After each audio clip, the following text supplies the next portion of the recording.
Rumahku yang kecil di ujung gang selalu terasa hangat di siang hari, namun sepi ketika malam datang. Namaku Retno, umurku 43 tahun. Di rumah aku tinggal bersama Rani, anak semata wayangku, dan Budi adalah menantuku. Dari luar, keluargaku terlihat harmonis dan sederhana, tetapi di dalamnya, terutama diriku, terasa ada kekosongan yang tak pernah dibahas, tak pernah diakui, namun perlahan tumbuh dalam diriku menjadi gelombang yang mengguncang ketenangan rumahku semenjak Rani menikah dengan Budi. Aku telah menjadi janda selama bertahun-tahun. Suamiku, Arman, meninggal akibat serangan jantung ketika Rani baru berusia 6 tahun. Sejak itu, aku membesarkan Rani seorang diri berjuang, bekerja apa saja, dan menelan kesedihan dalam-dalam tanpa pernah benar-benar pulih.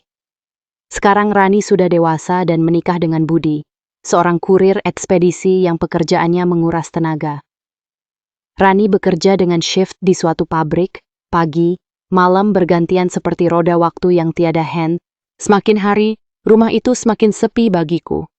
Meski aku tersenyum, bercanda, memasak untuk mereka, dan menyambut mereka pulang, tetapi ketika malam tiba dan pintu kamar tertutup, kesunyian itu kembali menggigit hatiku. Dan kesunyian itulah yang menjadi sumber drama kecil yang perlahan tumbuh besar. Kesepianku bukan kebosanan biasa. Itu adalah kekosongan bertahun-tahun yang tak pernah diisi siapapun. Aku merindukan banyak hal, entah itu suara suamiku, obrolan larut malam, dan rasa ingin ditemani. Keberadaan seseorang yang membuatku merasa nyaman dan hidup. Aku lelah tidur sendiri. Lelah bangun dan tak ada siapapun yang menegurku. Bahkan tawa Rani dan Budi pun tak selalu mampu menutupi lubang sunyi itu. Seringkali, malam datang dan Rani bekerja shift malam sementara Budi masuk kamar lebih awal. Aku berjalan mondar-mandir. Aku tidak tahu mengapa, seolah ada bayangan masa lalu yang terus memanggil diriku. Sampai akhirnya, aku menemukan teman bicara setiap Rani tidak ada di rumah. Dia Budi. Budi yang sopan. Budi yang lembut tutur katanya. Budi yang sering kasihan melihat wanita sepuh yang tampak kesepian. Awalnya aku hanya ingin ditemani. Namun semakin sering ia curhat atau ngobrol dengan Budi, semakin ia merasa nyaman. Dan kenyamanan itulah yang kemudian berubah menjadi perhatian yang terlalu sering, terlalu intens. Aku merasa nyaman dan ingin selalu berada di sisi Budi. Begitu juga Budi. Budi pun mulai merasakan perubahan itu. Aku mulai menunggu kepulangannya, membuatkan kopi atau teh khusus untuknya, menanyakan hal-hal kecil yang biasanya tak penting memanggilnya untuk berbicara lama, meski malam sudah larut menatapnya dengan cara yang membuat Budi sulit menjelaskan. Suatu malam, ketika Rani shift malam, aku memanggil Budi lagi. Bud, temanin ibu sebentar ya, ibu nggak bisa tidur. Budi sebenarnya lelah, tetapi ia tak mau menyinggung perasaan aku sebagai mertuanya. Aku bercerita panjang tentang masa mudaku, tentang almarhum suami, tentang malam-malam sepi yang aku lalui. Dengan suara pelan, kadang bergetar, aku mengungkapkan hal yang sudah lama terpendam. Ibu itu kangen, Bud. Kangen punya teman bicara setiap malam. Budi terdiam. Ia merasa kasihan, tapi pada saat yang sama muncul kecanggungan yang sulit dijelaskan. Hari-hari berikutnya, aku semakin berharap Budi selalu duduk bersamaku. Kadang aku sedikit kecewa ketika Budi masuk kamar cepat-cepat. Kadang mondar-mandir di depan kamarnya, seakan ingin memastikan Budi tidak tidur terlalu cepat. Budi sepertinya mulai gelisah. Sikapku bukan sesuatu yang salah, tetapi juga bukan sesuatu yang tepat. Dan ketegangan kecil itu, meski tak pernah dibicarakan, mulai merambat pelan. Sampai akhirnya Rani menyadarinya. Namun aku selalu menasehati Rani, kalau aku hanya butuh teman ngobrol di saat aku susah tidur. Rani pun menyadari akan hal itu. Sejak malam itu ketika aku dan Budi mengobrol hingga larut karena Rani bekerja shift malam, ada sesuatu yang perlahan berubah di dalam rumah kecil itu. Tidak ada terang-terangan, tidak ada yang salah secara perbuatan, namun rasa sesuatu yang sifatnya halus, samar, tapi terasa mulai muncul dan membuat suasana menjadi sedikit berbeda. Budi, sebagai menantu yang baik, sebenarnya tidak pernah menganggap obrolan malam itu sebagai sesuatu yang aneh. Ia hanya merasa kasihan padaku, seorang ibu yang sudah lama sendiri, yang kesepian, dan terkadang butuh teman bicara. Ia paham bagaimana beratnya hidup diriku membesarkan Rani seorang diri sejak kecil. Namun setelah malam itu, aku tampak lebih sering menghampiri Budi. Awalnya hal itu terlihat wajar, sekadar percakapan ringan tentang pekerjaan, makanan, atau kabar Rani di pabrik. Tetapi lama-kelamaan, perhatian itu menjadi lebih intens dan lebih sering dibanding sebelumnya. Jika dulu aku biasa tidur lebih awal, sekarang aku tiba-tiba suka duduk di sofa ruang tamu sambil membaca majalah atau menonton televisi dengan volume kecil. Namun sebenarnya aku menunggu suara sepeda motor Budi berhenti di depan rumah.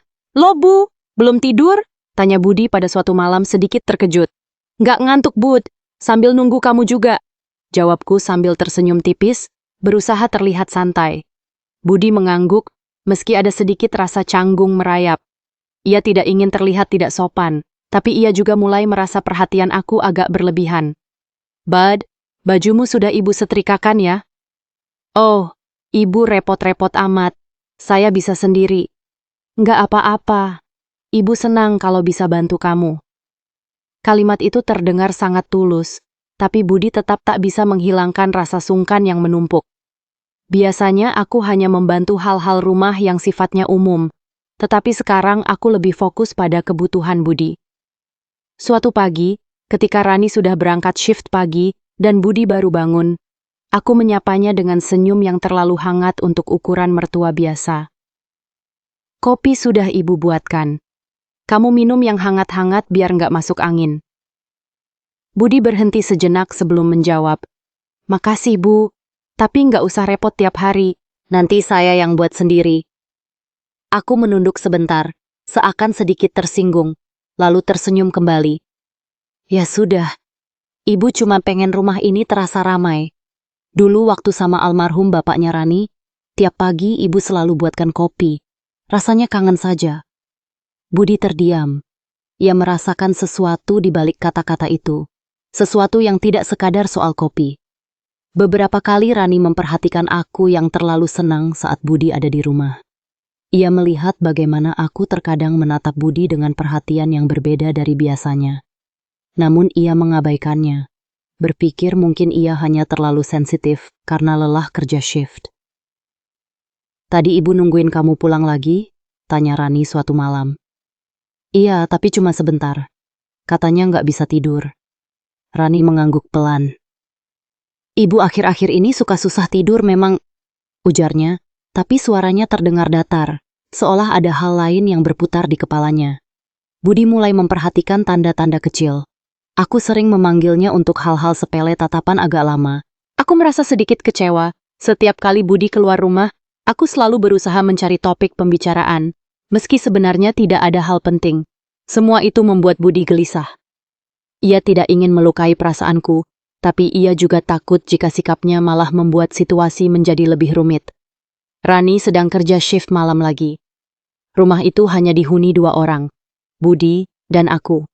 Angin malam masuk lewat jendela ruang tamu yang terbuka sedikit. Televisi menyala, tetapi suaranya sangat pelan. Aku duduk di ujung sofa, sementara Budi duduk agak jauh, mencoba menjaga jarak yang sopan. "Bud?" panggilku pelan-pelan. "Iya, Bu?" "Duduk di sini dong, Bud, dekat Ibu. Biar kita lebih enak ngobrolnya," kata lirihku sambil menatap dengan mata yang sayu. Budi pun terdiam sejenak, entah apa yang dipikirkan. Lalu berdiri perlahan, beranjak duduk di sebelahku yang terpisah oleh bantal di kursi. Aku menghela napas panjang. "Kamu keberatan nggak kalau ibu sering ngobrol sama kamu? Ibu cuman merasa rumah ini sepi sekali kalau Rani kerja malam. Ibu kadang takut sendirian." Cara aku mengatakan itu membuat Budi terlihat terdiam, bukan karena tidak paham, tetapi karena betapa kesepian seorang wanita yang sudah lama hidup tanpa pasangan. Budi menjawab dengan hati-hati, "Nggak keberatan, Bu, saya ngerti. Tapi, ibu juga harus istirahat. Jangan terlalu banyak begadang. Saya takut ibu sakit." Aku menatapnya lama. Ada rasa rindu, ada kenangan tentang masa lalu dengan suaminya. Ada kekosongan yang tak pernah ia temukan jawaban sejak bertahun-tahun lalu. Ibu cuma takut nggak punya siapa-siapa lagi nanti, gumamku sangat pelan. Dan disitulah kecanggungan mencapai puncaknya. Budi tidak tahu harus berkata apa. Retno menunduk, menyeka sudut matanya, lalu tersenyum tipis, seakan berusaha menutupi perasaannya. Retno menghela nafas panjang, menaikkan kaki kanannya ke atas kursi, lalu menekuknya. Sambil tangannya memijat-mijat kaki itu, Budi hanya diam sambil matanya memandang tangan Retno. Sebenarnya tanganku ini tidak kuat kalau menekan-nekan kaki seperti ini, namun kakiku sakit sekali kalau tidak dipijit. Tidak apalah, pelan-pelan saja, yang penting bisa mengurangi rasa sakit, kata Retno dengan nada rendah. Rani sering aku suruh namun banyak alasan, capek lah, lagi nggak enak badan lah, atau sudah ngantuk. Wajahku berubah sedih dan merana saat berucap itu. Budi hanya terdiam saja, namun dalam hatinya merasa kasihan pada aku. Sambil melihat tanganku memijat kakiku, berucap lirih, "Ibu biar aku bantu pijit, Bu. Kasihan tangan ibu tidak kuat, aku sudah biasa pijit ibuku di rumah." Retno terdiam, tangannya berhenti memijat kakinya. Hanya menatap wajah Budi yang terlihat serius ingin membantu pijit. "Tidak usah, Nak, biar ibu yang pijit sendiri," jawabku. "Tidak apa, Bu." Budi menggeser badannya mendekat persis di sebelahku. Tangan Budi sambil pegang tangan Retno dengan lembut untuk mengalihkan ke sebelah kakiku. Mataku hanya bisa memandang Budi yang tulus memijat kakiku. Tangan Budi terasa lembut dan terasa nyaman pijitannya. Aku tak sadar megangkat kaki kiriku. Lalu ku tekuk lututnya, sambil tanganku kutaruh di atas lututku. Aku biarkan sedikit terangkat daster yang aku pakai, biar terlihat isi dalam dasterku oleh Budi. Aku terpikir dalam benakku, aku hanya bisa memberi sesuatu itu. Tanda terima kasih pada Budi yang benar-benar dengan ikhlas memijatku. Budi terlihat tangannya gemetar, sambil mencuri pandang pada isi dasterku yang samar terlihat tanpa penutup. Aku memang sengaja ini. Aku tahu malam ini, aku bisa menjalin kedekatan bersama Budi, untuk mengisi kekosonganku selama ini. Ternyata benar, Budi yang pernah cerita tentang keluh kesah tentang istrinya, yang sering bilang selalu capek, letih di saat Budi memerlukannya. Rasa aneh dalam jiwaku semakin kuat tak karuan, seakan ditunjukkan oleh tangan Budi yang mulai tak terarah dalam memijit kakiku. Aku sengaja pegang tangan Budi dengan lembut, Budi pun membiarkan tangannya ku pegang. Sambil menatapku dalam-dalam, "Ibu sudah ya pijitannya. Rasa sakitnya sudah redakan, Bu," celetuk Budi dengan sedikit gemetar terdengar. Aku pandang dalam-dalam Budi, sambil ku genggam tangan Budi yang terasa hangat dan lembut. Ada rasa aneh menyelimuti diriku, darahku mengalir hangat ke seluruh tubuhku, hingga terasa mengalir tepat di satu titik. Ya, titik kecil yang selalu kusimpan bertahun-tahun tak pernah tersentuh siapapun. Budi sedikit malu-malu mengimbangi tatapanku yang mendalam itu dengan menarik nafas dalam-dalam. Wajah Budi berubah memerah, menunjukkan darah Budi mengalir dengan deras ke seluruh tubuhnya hingga terlihat di raut wajah Budi yang putih dan ganteng itu. Terdengar nafas Budi yang sesak dan berat, menunjukkan Budi telah menerima sinyal dariku. Sebuah pesan getaran jiwa yang mendalam, yang tak terucap dalam diamku. Budi pun merespon dan mengerti secara nalurinya, untuk menyetujui dan membalas pesan singkatku itu. Aku pun menerima sinyal halus dari Budi, ku coba tarik perlahan tangan Budi, terasa tanpa perlawanan sedikit pun. Suasana malam yang sunyi berubah jadi gejolak kegaduhan kecil dan pelan antara aku dan Budi. Suara detakan jam dinding tidak terdengar lagi, berubah jadi suara kursi yang retak seakan mau patah berkeping-keping. Dan satu lagi yang membuat aku semakin hilang ingatan. Suara gemercik air yang tertimpa Budi menjadi percikan kecil sampai terasa membasahi bumi pertiwiku. Akhirnya, kami disadarkan dengan kekuatan yang maha hebat. Sampai kami terlihat lemah tak berdaya. Rasa gelisah, penyesalan, sedih, dan bersalah campur aduk jadi satu dalam hatiku. Dan terlihat dalam hati Budi juga. yang terlihat badannya meringkuk lunglai tak berdaya. Malam berikutnya, Budi segera masuk kamar setelah makan malam, berpura-pura capek. Saat aku memanggilnya, ia menjawab sepatah-sepatah saja agar tidak membuka ruang untuk obrolan panjang lagi. Aku menyadari perubahan pada Budi. Aku sering memandangi pintu kamar Budi, menahan suatu penyesalan, sedih, sekaligus bingung. Aku hanya ingin meminta maaf akan kekilafanku di malam itu. Di dalam kamar, Budi duduk termenung, lalu beranjak menghampiriku di ruang tamu. Ia tidak ingin membuat masalah, tidak ingin menyakiti hati siapapun. Ia hanya ingin rumah itu tetap damai, aman, dan normal. Kejadian malam itu membuat aku dan Budi merasa bersalah, penyesalan yang mendalam, dan menyadarkan diri untuk menjadikan tamparan akan kebobrokan diri aku dan Budi. Dan malam itu, untuk pertama kalinya, Budi benar-benar takut bukan pada aku, tapi pada kemungkinan bahwa keadaan ini akan melukai Rani, istrinya yang sangat ia cintai. Dalam hatiku berdisik, maafkan aku nak. Rani, aku tak akan mengulanginya lagi.